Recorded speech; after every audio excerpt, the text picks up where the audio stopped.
ನಮ್ಮ Sahyadri news channel ಅನ್ನು YouTube, Facebook ಹಾಗೂ ಇನ್ಸ್ಟಾಗ್ರಾಂನಲ್ಲಿ ನೋಡಿ. ಸಬ್ಸ್ಕ್ರೈಬ್, ಲೈಕ್ ಮತ್ತು ಶೇರ್ ಮಾಡಿ ಪ್ರೋತ್ಸಾಹಿಸಿ. ಬಿಸಿಲಲ್ಲಿ ಒಣಸಿರೋ ಬಟ್ಟೆ ನಮ್ಗೆ ಏನೋ ಒಂದು ಪ್ರೊಟೆಕ್ಷನ್ ಫೀಲ್ ಕೊಟ್ಟರೆ, ವಾಷಿಂಗ್ ಮೆಷಿನ್ ಬಟ್ಟೆ ಕ್ವಾಲಿಟಿನ ಹಾಳು ಮಾಡಿಕೊಂಡು ಆ ಫೀಲ್ ಕೊಡಲ್ಲ. ಹಾಗಾಗಿ ಯಾವಾಗಲೂ ಬಿಸಿಲಲ್ಲಿ ಒಣಸಿರೋ ಬಟ್ಟೆನ ನಾವು ಯೂಸ್ ಮಾಡೋದ್ರಿಂದ ಈ ವೆಜೈನ ಸಂಬಂಧಿತ ತುರ್ಕೆ, ವೈಟ್ ಫ್ಲೋಸ್ ಇವೆಲ್ಲ ಕಡಿಮೆ ಆಗ್ತಾ ಹೋಗುತ್ತೆ. ಅದೆಲ್ಲ ಗಲೀಜ್ ಕಾಣುತ್ತೆ, ಸ್ಟ್ರಕ್ಚರ್ ಆಗುತ್ತೆ ಅಂತ. ಆದರೆ ಯೂಸ್ ಮಾಡೋ ಮೆಥಡ್ ಹೆಂಗಿದೆ, ನಾವು ಯೂಶ್ವಲಿ ಬಟ್ಟೆನ ಅಜ್ಜಿ ಏನು ಹೇಳ್ಕೊಟ್ಟಿದ್ದು, ಹಿಂಗೆ ಯೂಸ್ ಮಾಡಿ ಲಾಕ್ ಮಾಡ್ತಾ ಇದ್ವಿ, ಕ್ಲಿಯರಾ? ಬಟ್ ಯೂಸ್ ಮಾಡೋ ಮೆಥಡ್ ಇದಲ್ಲ. ಇದು ಯೂಸ್ ಮಾಡಿದ್ರೆ ನಮ್ಗೆ 8 ಪದರ ಬಟ್ಟೆ ಸಿಕ್ಕಂಗಾಯ್ತು. ಇದೆಲ್ಲ ಯೂಸ್ ಮಾಡೋಕ್ಕೆ ಸ್ವಲ್ಪ ಯೋಚನೆ ಮಾಡಿ. ಇಲ್ಲಿ ಹಿಂದೆ ಮುಂದೆ ಜುಟ್ಟ ಬರಲ್ಲ, ನೀವು ಯಾವ ಥರ ವೇಸ್ಟ್ ಮಾಡ್ಬೋದು, ಆಯಿತಾ? ಸಾಯಂಕಾಲ ತೊಳೆದಾಗ ಗೊತ್ತಾಗತ್ತೆ ನನಗೆ ಎಷ್ಟು ಫ್ಲೋ ಆಯಿತು, ಹೋದ ತಿಂಗಳಿಗೂ ಈ ತಿಂಗಳಿಗೂ ಏನು ಡಿಫ್ರೆನ್ಸಸ್ ಇದೆ. ಎಲ್ಲರಿಗೂ ದುಡ್ಡು ಮಾಡಲ್ಲ ಬಾ. ಹಾಗಾಗಿ 5 ರೂಪಾಯಿಗೆ ಪ್ಯಾಡ್ ಕೊಡ್ತಾರಲ್ಲ, ಹೇಗೆ ಕೊಡ್ತಾರೆ ಅಂತಂದರೆ ಬೈ ಆ ಜಲ್. ನಿಮಗೆ ಕೊಟ್ಟಿರೋದು ಇಲ್ಲಿ ಕಾಟನ್ ಅಲ್ಲ, ಅದೊಂದು ಜಲ್ಲು. ಅದಕ್ಕೆ ಒಂದು ಹನಿ ನೀರು ಬಿತ್ತು ಅಂದರೆ ಒಂದು ಕಡೆ ಸೆಗ್ರಿಗೇಟ್ ಆಗುತ್ತೆ, ಈ ಕಡೆ ಹಾಕಿದ್ದು ಪ್ಲಾಸ್ಟಿಕ್ಕು, ಅದು ಘಮ ಘಮ ಅಂತಿರೋದು ಪರ್ಫ್ಯೂಮು. ಒಂದು ಟೆನ್ಷನ್, ಕ್ಲಿಯರಾ? ಯಾಕೆಂದರೆ ಈ ಥರ ಪ್ಲಾಸ್ಟಿಕ್ನ ಯೂಸ್ ಮಾಡಿದರೆ ಹೆಣ್ಮಕ್ಳು ಅನ್ನೋದು ಏನಾಗ್ತಾರೆ, ಬ್ಲೀಚಿಂಗ್ ಪೌಡ್ರ್ ಬಚ್ಚಲಿಗೆ ತಗೊಳ್ಳಲ್ಲ, ವೆಜೈನ ಹತ್ರ ಯೂಸ್ ಮಾಡ್ತೀವಿ.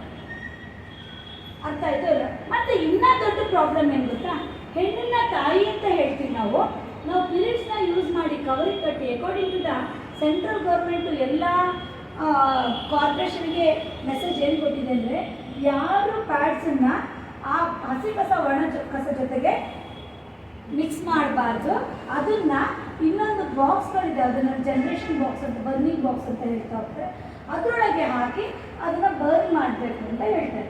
ನೀವು ಕವರಿಗೆ ಕಟ್ಟಿರ್ತೀರಲ್ಲ, ಅದನ್ನು ಓಪನ್ ಮಾಡೋದು ಯಾರು? ಒಬ್ಬ ಗಂಡಸು. ಪಾಪ ಅವನಿಗೆ ಇದು ಕರ್ಮ, ಇದನ್ನು ಸೆಗ್ರಿಗೇಟ್ ಮಾಡಿ ಅದನ್ನೇನೆ ಪೇಪರ್ ಸುತ್ಕೊಡ್ತೀರಾ, ಬಿಡಿ ಕವರಿಗೆ ಕಟ್ಟಿ ಕೊಟ್ಟಿರ್ತೀರ, ಅವನು ಅದನ್ನು ಓಪನ್ ಮಾಡೋದನ್ನು ತೊಳೆದು ಕೊಡ್ತೀರಾ. ಒಂದ್ಸರಿ ಕಾಲಲ್ಲಿ ನೀರಾಗಿ ಕೊಟ್ಟರೆ ಆಯ್ತು, ಅಷ್ಟೇ ಕೆಲಸ. ಅದು ಏನಾದರೂ ಅದನ್ನು ನೀವು ಕಸದ ಗಾಡಿಗೆ ಹಾಕ್ತೀರಾ, ಅದನ್ನು ಅವನು ಸೆಗ್ರಿಗೇಟ್ ಮಾಡಬೇಕು. ಅಕಸ್ಮಾತಾಗಿ ನಾವು ಕಸದ ಗಾಡಿಗೆ ಹಾಕಿಲ್ಲ ಅಂದರೆ ಪರಿಸರಕ್ಕೆ ಬೀಳುತ್ತೆ. ಅರ್ಥ ಆಯ್ತಲ್ಲ? ಒಂದು ಪ್ಯಾಡು ಮಣ್ಣಲ್ಲಿ ಮಣ್ಣಾಗಿ ಹೋಗಲಿಕ್ಕೆ 900 ವರ್ಷ ಬೇಕು ಮಕ್ಕಳ. ಯೋಚನೆ ಮಾಡಿ, 900 ವರ್ಷ ಬೇಕು.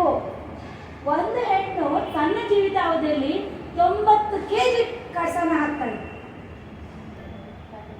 90 kg ಕಸ ನನ್ನಿಂದ ಆಗಿದೆ ಅಲ್ಲಿ ಅಂತಂದರೆ ಅದು ಎಷ್ಟು ದೊಡ್ಡ ಗುಡ್ಡೆ ಆಗ್ತದೆ. ನಮ್ಮ ಹಿರಿಯರು ನಮಗೆ ಬೆಳ್ಳಿ ಬಂಗಾರಗಳನ್ನು ಕೊಟ್ಟಿದ್ದಾರೆ. ಎಲ್ಲರೂ ಒಂದು ಸ್ವಲ್ಪ ಆಗಿದ್ರೆ ಬೆಳ್ಳಿ ಬಂಗಾರ ಯೂಸ್ ಮಾಡಿರೋ ಮಡಿಕೆಗಳು, ಶಾಸನಗಳು ಸಿಗ್ತಾ ಹೋಗುತ್ತೆ. ನಾವು ಮುಂದಿನ ಜನ್ರೇಷನ್ನಿಗೆ ನಂದು ಪ್ಯಾಡು, ನನ್ನ ಮಗಳ ಪ್ಯಾಡು ಕೊಡ್ತಾ ಹೋಗ್ತೀವಿ. ಮುಂದಿನ ಜನ್ರೇಷನ್ ಏನಾದ್ರು ನಮ್ಮದು ತೋಟ ಗದ್ದೆ ಆಗಿದ್ರೆ, ನಮ್ಮ ಅಮ್ಮನ ಪ್ಯಾಡ್ ಸಿಕ್ತು, ನಮ್ಮ ಅಕ್ಕನ ಪ್ಯಾಡ್ ಸಿಕ್ತು, ಖುಷಿ ಪಡಬೇಕಷ್ಟೇ. ಪರಿಸರ ನಾನು ಇಲ್ಲಿಗೆ ತರ್ತಾ ಇದ್ದೀವಿ. ಬೇರೆ ನಾವೇ ಯೋಚನೆ ಮಾಡಿ ಅರಿವಿತ್ತ. ಇನ್ನೇನಾದರೂ ಅರಿವು ಬಂದಾಗ ನಾವು ಅಂಥ ದೊಡ್ಡ ತಪ್ಪು ಯಾವತ್ತೂ ಮಾಡಬಾರ್ದು. ಕ್ಲಿಯರಾ? ಒಂದು ಮೆಥಡ್ ಬಟ್ಟೆ ಪದ್ಧತಿ, 2ನೇ ಮೆಥಡು ಪ್ಯಾಡ್ ಪದ್ಧತಿ, 3ನೇ ಮೆಥಡು ಮೆನ್ಸ್ಟ್ರಲ್ ಕಪ್ ಅಂತ ಹೇಳ್ತಾ ಹೋಗ್ತಾರೆ. ಅಮೇರಿಕನ್ ಫಿಲಮ್ ಆ್ಯಕ್ಟರ್ಸು ಇದನ್ನು ರಬ್ಬರಿಂದ ಒಂದು ಇನ್ವೆಂಟ್ ಮಾಡಿದ್ದು. ಇಲ್ಲಿ ತನಕ ಏನಿಲ್ಲ ಅಂದರೂ 10 ರಿಂದ 15 ಬಿಗ್ ರಿಸರ್ಚ್ ಆಗಿದೆ ಮೆನ್ಸ್ಟ್ರಲ್ ಕಪ್ ಬಗ್ಗೆ. ಇದಕ್ಕೆ ಇದ್ರದ್ದೇ ಆದ ಮಿಕ್ಸ್ ಇದೆ, ಅಂದರೆ ಇದ್ರದ್ದೇ ಆದ ಕಂಪ್ಲೇಂಟ್ಸ್ ಇದ್ದಾವೆ, ಇದ್ರದ್ದೇ ಆದ ಬೆನಿಫಿಟ್ಸ್ ಇದೆ. ಯಾರೋ ಏನೋ ಹೇಳ್ತಾರೆ, ಬಟ್ ನಿಜವಾಗ್ಲೂ ಏನು ಅಂತೇಳಿ ನಾನು ನಿಮಗೆ ಹೇಳ್ತಾ ಹೋಗ್ತೀನಿ. ಮೆನ್ಸ್ಟ್ರಲ್ ಕಪ್ ಅಂದರೆ, ನಿಮ್ಮ ಈಗ ನೆಲ್ಲಿಯಲ್ಲಿ ನೀರು ಬರ್ತಾ ಇದೆ, ನೀರು ನಿಲ್ಸೋಕ್ಕೆ ಏನು ಮಾಡ್ತೀವಿ? ಒಂದು ಬಕೆಟ್ ಇಡ್ತೀವಿ, ಇಲ್ಲ ಒಂದು ನಲ್ಲಿ ಬಾಯಿಗೆ ಬಟ್ಟೆ ತುರ್ತೀವಿ. ಕ್ಲಿಯರಾ?